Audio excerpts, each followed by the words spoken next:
Oprah Winfrey's portrait reveal was deeply personal for me. Here's why. At the unveiling of Oprah Winfrey's new portrait at the Smithsonian National Portrait Gallery on Wednesday, she recalled a story about her grandmother once instructing her to boil clothes outside to get them clean. The family was so poor they had no running water, and her grandmother said Winfrey would one day have to do the same, but Winfrey noted that she knew at an early age her grandmother's destiny would not be her own. I could feel inside my being when I was very young, I think as early as 4 when I first started speaking in the church, Winfrey said. That's where my broadcasting career began with Jesus Rose on Easter Day, Hallelujah. Hallelujah, all the angels did proclaim. Y'all remember when we used to get Easter pieces?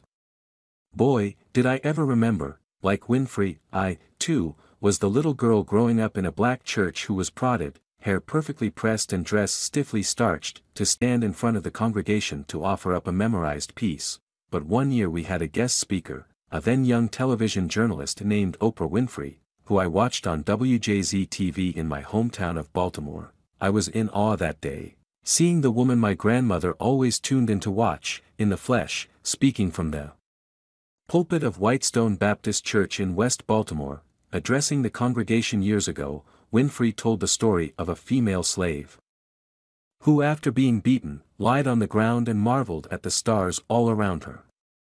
But rather than it being stars, it was actually grains of salt that had been thrown on her open wounds made on her back by the whip. The congregation moaned at the tale as my grandmother, Evelyn Respers, whispered beside me, "My God, my God."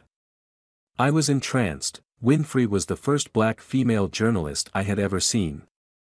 She felt like my soulmate that day as she talked about her love of reading, same for me, and how standing before all of us reminded her